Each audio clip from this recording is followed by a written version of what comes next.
राजनीति, आंदोलन, किसान, करप्शन, गरीबी, इन सभी मुद्दों पर आवाज उठाएगा अब तक न्यूज इंडिया। सत्ता के आगे जब भी सवाल कमजोर पड़ने लग जाए तो सवाल उठाने पड़ते हैं। बोल के लब आजाद है तेरे, बोल के सच जिंदा है अब तक। ये सभी जिम्मेदार सलीम अनवर साहब ने 10 सालों से इस इलाके में एक खिदमत अंजाम दी। कल हजारों की तादाद में जब माएँ बहनें रोड पे आई, जब उनको मालूम पड़ा कि कहीं ना कहीं सलीम अनवर साहब के साथ पार्टी 19-20 मामला कर रही है, टिकट कभी तक ये क्यों नहीं ऐलान हुआ, तो हजारों की हुजूम के अंदर माएँ बहनें रोड पे आई और सलीम अनवर आगे बढ़ो ये नारा दिया गया। ये बहुत बड़ी बात है। ये एक शहर के अंदर लोग बोल रहे थे ये अनवर परिवार है, इन्होंने कई काम शहर भर में किया, इलाके छोड़ के काम इनकी। आप लोग कहीं जाके पूछना क्या सलीम अनवर साहब वार्ड नंबर 8 के उम्मीदवार है और अल्हम्दुलिल्लाह पूरे शहर भर में काम काज करते, लेकिन सोशल मीडिया से दूर रहे। सबसे बड़ी बात क्या है, अभी सोशल मीडिया का दौर है, लोग दिखता नहीं तो बोलते यार कुछ करते नहीं। अब भैया हर चीज तो कैमरे के सामने नहीं होती, कुछ अंधेरे में भी होती, तो उसके लिए बराबर कर। तो मैं कल लतीफ अनवर साहब से जब परसों के दिन मेरी मुलाकात हुई, क्या बेटा अब एक नहीं 2 उम्मीदवार रहेंगे 8 नंबर में, सलीम अनवर और फारूक कालिया। सलीम अनवर फारूक कालिया में हर इलाके में काम सलीम अनवर साहब के संभालेगा। ये 8 नंबर वार्ड के लोगों की आवाम को मैं अपील करता हूँ, हर वक्त तो खड़े रहता है।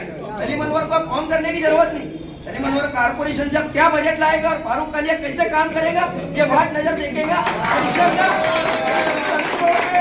सलीम अनवर साहब के साथ मैं साना बसाना रात दिन खड़े रहूंगा। ये मेरा अपना परिवार है, ये मेरे चचा है, ये मेरी खानदान है। और इंशाल्लाह जब लतीफ अनवर ने कहा अब एक नहीं दो, तो समझ गया मैं कि अब काम की नहीं, अब नाम की भी बात रहेगी और काम की भी बात रहेगी। इलाके को जिस तरीके से कुछ कमी होगी उसको मैं डेवलपमेंट करने की कोशिश करूंगा चाचा के साथ लग के। और आप लोगों से अपील कर रहा हूँ अपने अपने इलाके में जाए, इंशाल्लाह सलीम अनवर का नाम तो हर हाल में लिस्ट में और ऐलान भी होगा और हम लोग हर हाल में साहब टिकट देंगे।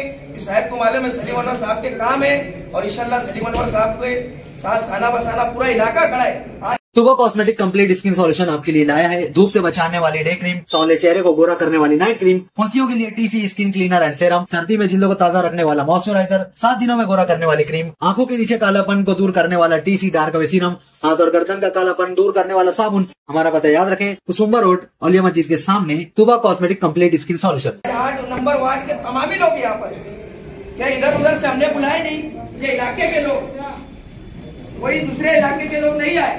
सलीम अनवर साहब की मोहब्बत एक फोन के अंदर, मैं बोलता 3 बजे के बाद कोई चाचा ने मीटिंग का अरेंज किए होंगे, जिसको फोन किया हाँ भैया आ रहा, इन्हें ये नहीं बोला कि सलीम अनवर साहब हमारे पास टाइम नहीं। लोग अभी मीटिंग में जाने के लिए टाइम बता रहे कि आपने कल रखना परसों रखना, या सिर्फ बोला कि हाँ भैया 10 मिनट में मैं पहुंच रहा, आप जब बोलेंगे आएंगे।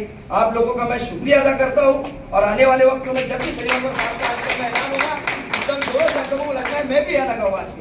इतना ही बोल के मैं अपनी बात खत्म करता हूँ। अस्सलाम। शुक्रिया अदा करता हूँ लतीफ अनवर साहब की जानिब से और हमारे वार्ड के जिम्मेदारों की जानिब से। यहाँ पर आए वो हर बात में जिम्मेदार है, अल्हम्दुलिल्लाह इस बात को मैं जानता हूँ। और मैं इस बात को इस मीटिंग के जो सदर है फकीर हाजी साहब और हमारे आए हुए मेहमानों को एक शेर के जरिए सलीम अनवर साहब का मैं हफ्ता बनाना चाहता हूँ कि मैं नेता नहीं बेटा बनकर आया हूँ, नेता नहीं बेटा बनकर आया हूँ, तुम्हारी उम्मीदों पर खरा उतरने के लिए आया हूँ। लाख कोशिशें की जमाने ने नाम खराब करने की, मगर मैं प्रचार नहीं तुम्हारा आशीर्वाद लेने आया हूँ। फोन करके बुलाया और अल्हम्दुलिल्लाह हम यहाँ पर एक बात पर उनकी आए कि उनकी काम की ताहीद है और ये हिमायत है। मैं हमारी जो इस्लाम पार्टी है India secular larger assembly of Maharashtra, जो आसिफ साहब ने जो पार्टी की स्थापना की और उसके जितने भी उम्मीदवारों की फहरिस्त में अभी तक नाम उन्होंने डिक्लेयर किए, तो मेरी तो यह ख्वाहिश थी कि पहला नाम चाचा का होना चाहिए था। तो मेरे चाचा है, मेरे रिलेटिव है या मेरे वार्ड के मेंबर है या माजी सभापति है मालेगांव महानगर पालिका के, मैं इसलिए बोलना चाह रहा हूँ क्योंकि इन्होंने सियासत की है सामाजिक खिदमत के लिए की है। मतलब इनकी जो सियासत रही है 80% समाजकारण रहा है और 20% राजनीति रही है। उसकी वजह यह रही है कि आज लोग नए चेहरे आ रहे हैं, सस्ती राजनीति कर रहे हैं। यहाँ पर वैसा काम नहीं है। खामोशी से खिदमत की जाती है यहाँ पर, और किसी की खिदमत अगर किसी का काम अगर किया भी गया तो बताया नहीं जाता। इसकी बात की गारंटी मैं लेता हूँ। और मैं आसिफ साहब से और जो हमारे पार्टी के जो राष्ट्रीय अध्यक्ष है नवीद खतीब साहब, इनसे गुजारिश करता हूँ कि आने वाली फहरिस्त में पहला नाम सलीम अनवर साहब का होना चाहिए। ये पूरे शहर के जिम्मेदार है। अल्हम्दुलिल्लाह ऐसे लोगों को हमेशा आगे रखना चाहिए। और मैं ख्वाहिश करता हूँ कि जरूर आने वाली लिस्ट में पहला नाम इनका होना, कि तेरी तस्वीर को धुंधला होने नहीं देंगे, तेरी तस्वीर को धुंधला होने नहीं देंगे, ऐ शहर हम तुझे रुस्वा होने नहीं देंगे। और आने वाले इंशाल्लाह 1-2 दिन में चाचा मेरे को इस बार डालने तुम्हारे वाले प्रोग्राम आपके सामने इसलिए बोल रहा हूँ, इतनी खुशी हो रही है कि सब यहाँ पर मौजूद है, वहाँ पर भी जाएंगे तो इंशाल्लाह बहुत अच्छा होगा।